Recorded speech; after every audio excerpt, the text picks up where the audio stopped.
what's Israel's strategy and what is Hamas's strategy in this fight, then I think it would be fair to say that Israel's strategy was to hit Hamas hard enough so that it would stop.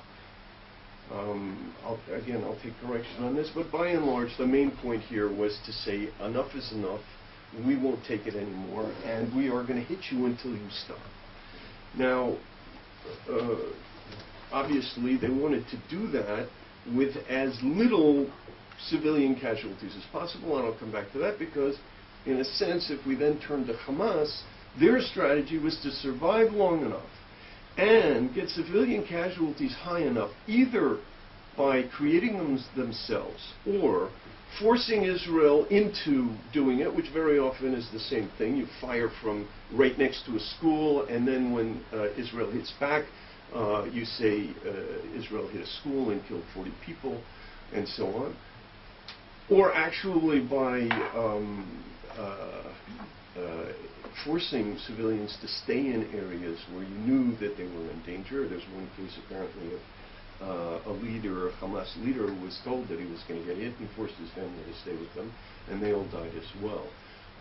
So either you actually create civilian casualties, or you present to the media civilian casualties or a picture of civilian casualties so that you can create an international outrage that will force Israel to back down. Now, that's what I would call the competing, and so Hamas wants to survive long enough to force the international community to get Israel to quit. Israel wants to hit Hamas hard enough to get them to stop. That's, as far as I understand, the competing strategies. But then there's another strategy, and this is something that you will not get from the media, but you will get it from a reading of the Hamas Charter, which is that Hamas sees itself not just as a local movement, but as an international movement. It is part of global jihad. And as part of global jihad, the images that are produced of suffering on the part of the Palestinians play a critical role in the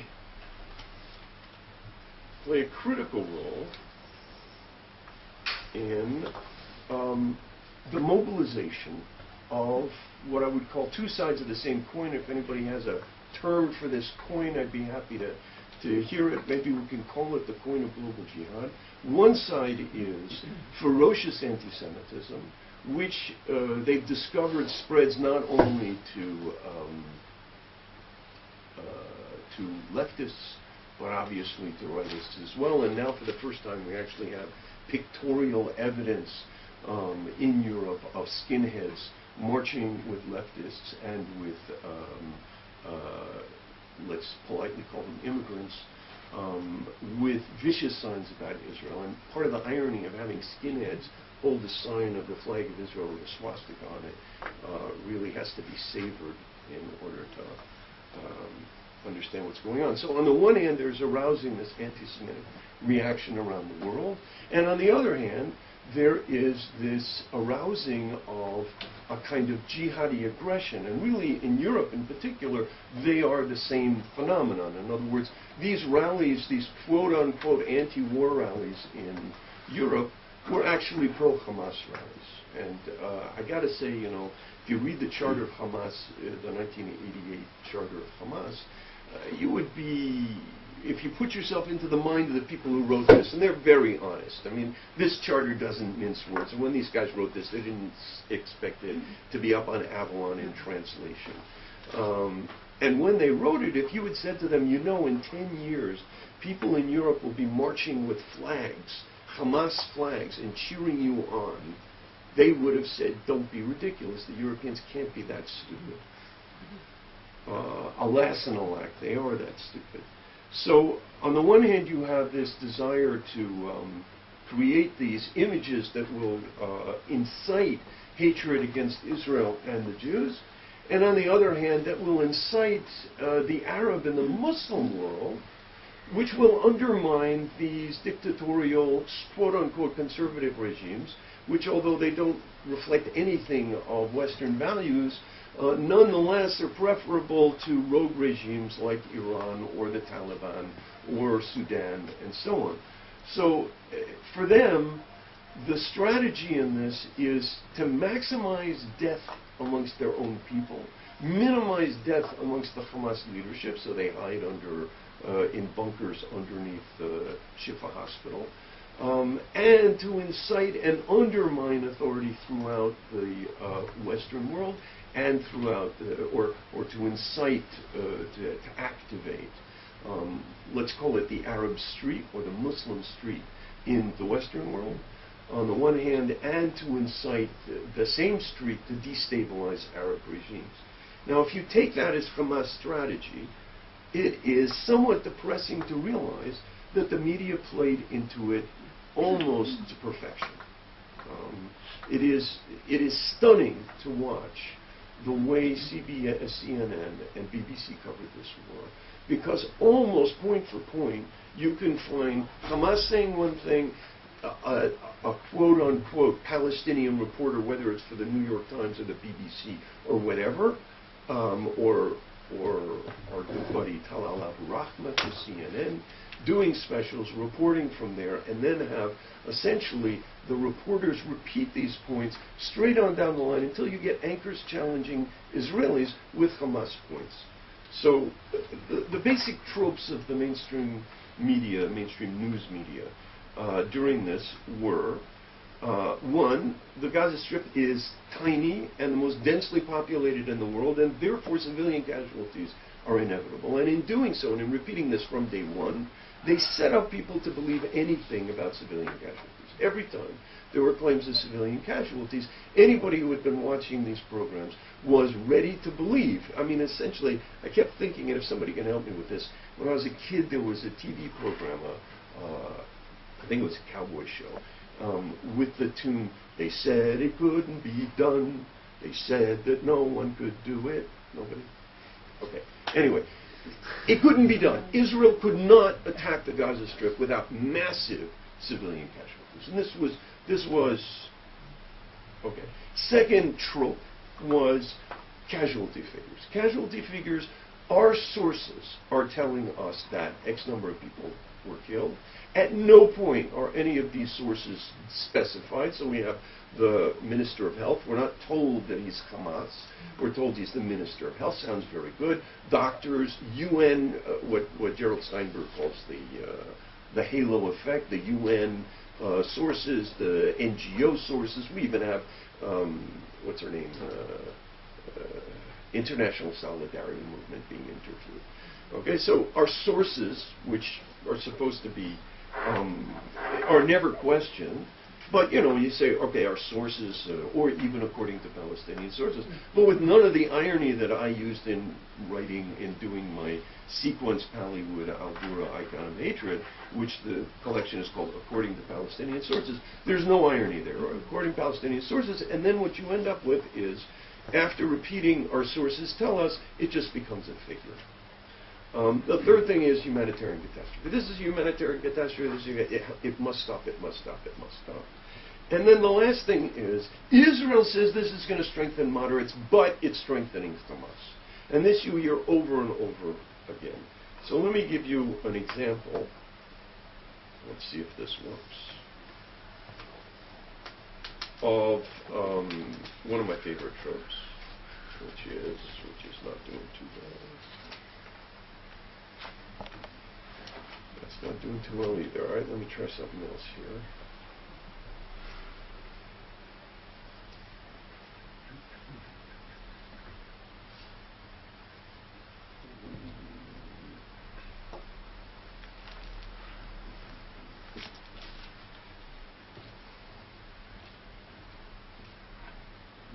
I'm really sorry. I had a great sort of medley of, they say, the Gaza Strip is the most densely populated in the world. And you just get one after another saying this.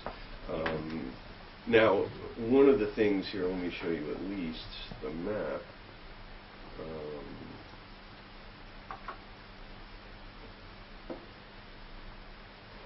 At a map, there was a great,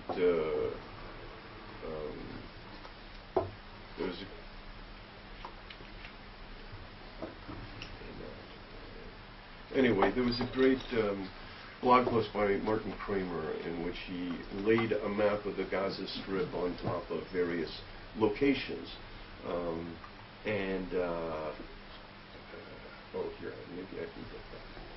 Yes.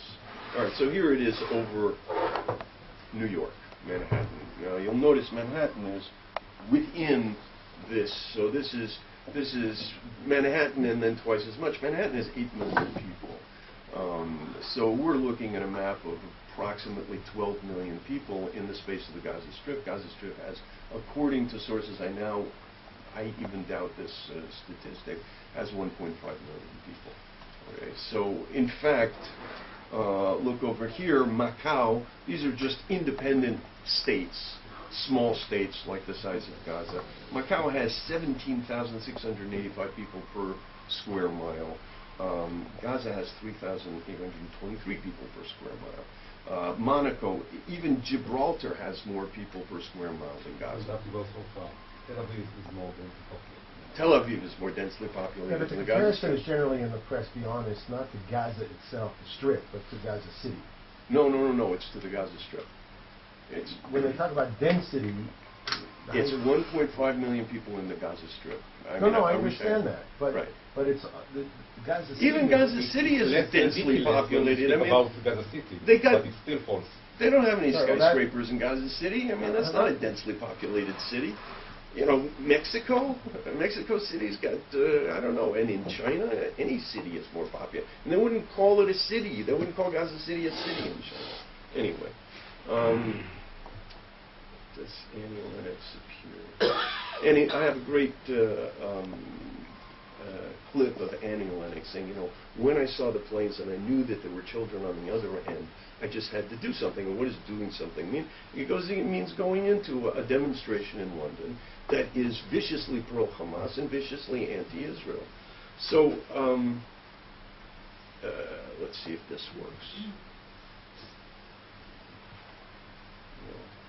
All right, so then we have the casualty figures from Hamas and so on. Then this should work. Here's Ethan Bronner of the Boston Globe. One of the things that happened is January 6th is a key date because it's the day the UN school was hit. Now, from that point on, I think, you know, I got a guy saying, you know, there may be as many as a quarter of the people involved are civilian casualties. Well, that's not much, actually, when you think of what's going on here. A quarter of the people's civilian casualties is really low rate of civilian casualties for aerial bombing in a city. I don't think any other army in the history of aerial bombing can lay claim to that low a civilian casualty rate. So, and maybe Chaim can help me here. But in any case, it was clear that this wasn't enough for Hamas, and so they started inflating the rate. So here we have Ethan Bronner on January 6th. I think it's the January 6th edition, so it's before the schools hit. The schools hit later in the afternoon on January 6th, in which he says there are 600 and something casualties, a quarter of which are civilians. 4 days later, after Hamas has started to inflate, and you've got Mads Gilbert saying, you know, I was here today, there were 2 fighters and everybody else was a civilian, and the vast majority of the people hit are civilians, again with the halo effect. So then on January 10th, Ethan Bronner cites a statistic in which it's 800 and something killed, half of which are civilians, which means that there were 100 and, what's the figure here? So that means that in 4 days, 180 more were killed from January 6th, but 250 more civilians were killed. So, I mean, fadicha, it's you know, it's the shoddiest of journalism to give statistics like this without even bothering to check if they're consistent with the statistics you gave. And why is that the case? Because Ethan Bronner is just working off of what he's getting from his Palestinian sources. Now, I don't have stuff on the impact of the figures. I mean, I can't show you stuff on the back because my PowerPoint isn't working, but essentially what you've got is, on the one hand, you have people saying, I got one guy right after the school, an anchor, turning to the guy in the UN and saying, well, now that this school's been hit, are they going to do something? And it's really clear that the CNN people are in the same way that the Arab street is undermining Arab regimes, the anchors in the Western press are undermining the UN. In other words, they're basically calling them a bunch of talking heads who go nowhere, who are impotent, incapable, and what is it? What are they incapable of doing? They're incapable of stopping Israel. Right? Every once in a while they'll toss in on the end, and Hamas isn't listening either. But nobody's saying we got to stop Hamas. They're saying we got to stop Israel. And this is a chorus. And so when Christiane Amanpour is questioning, interviewing Tony Blair, one of her points is, obviously the civilian count cannot, as the civilian count rises, the pressure on Israel increases. What do you see as the tipping point? You know, when is the civilian count going to be high enough so that finally people step in and stop this madness? And I don't know how many of you followed the Bill Moyers story. Anybody follow the Bill Moyers story? Bill Moyers did a piece.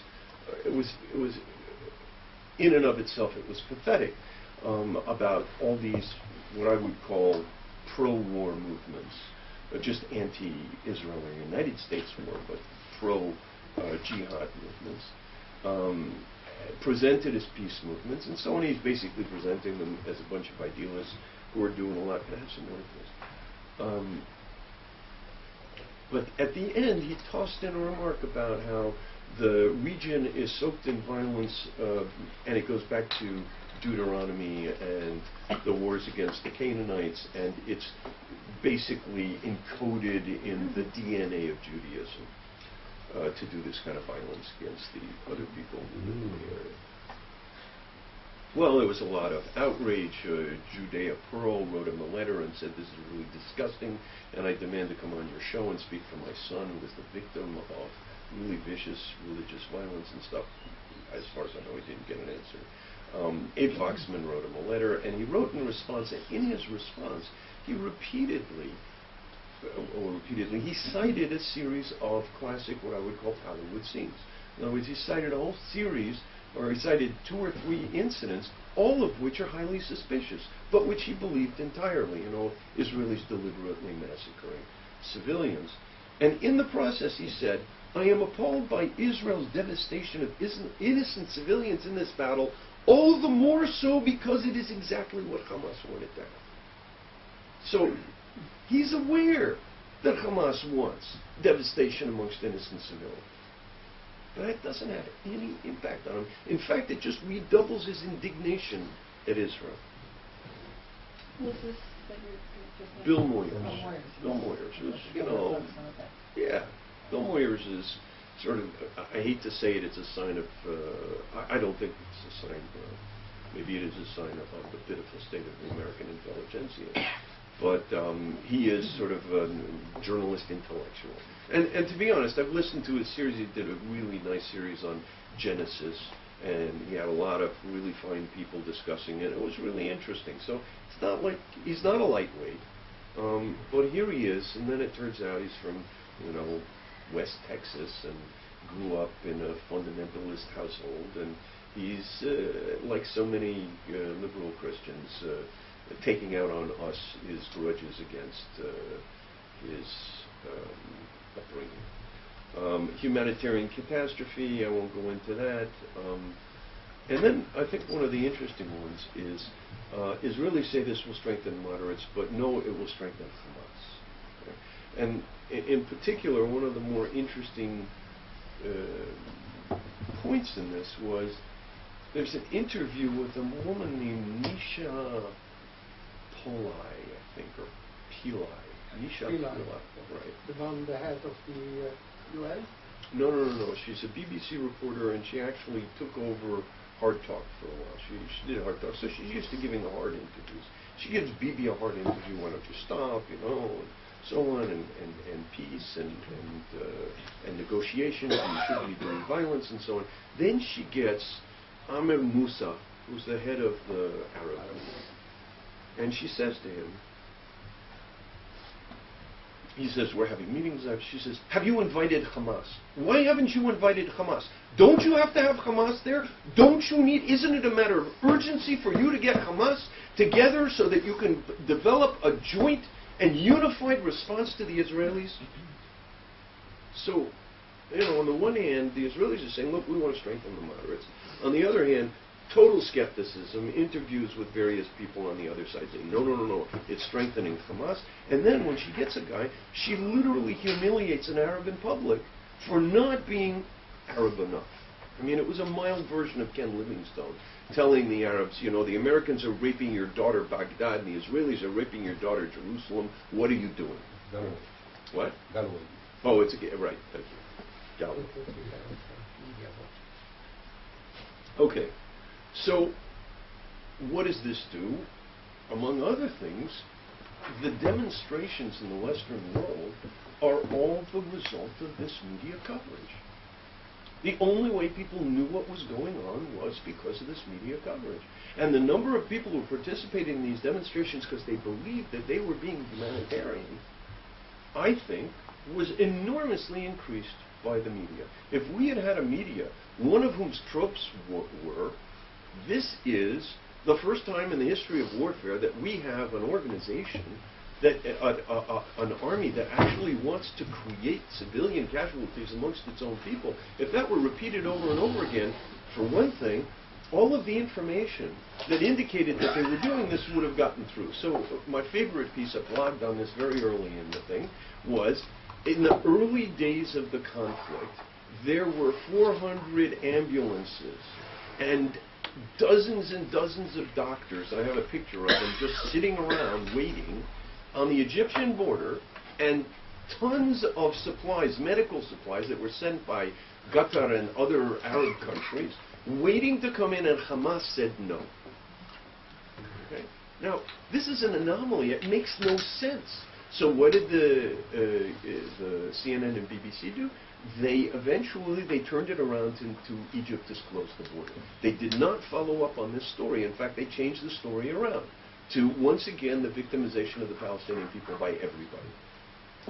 But instead of saying the key thing, which is the Palestinian people are being victimized by their own leaders, they presented it in the exact opposite way. In other words, they couldn't have been better advocates for Hamas's strategy. They couldn't have played into Hamas's hands better, and I think that in fact explains why we have this stunning anomaly of an army that seeks to create the most casualties amongst its own civilians. Because if they didn't have the media to help them, it would be a purely insane strategy. Whereas with the media helping them, it actually is diabolically effective.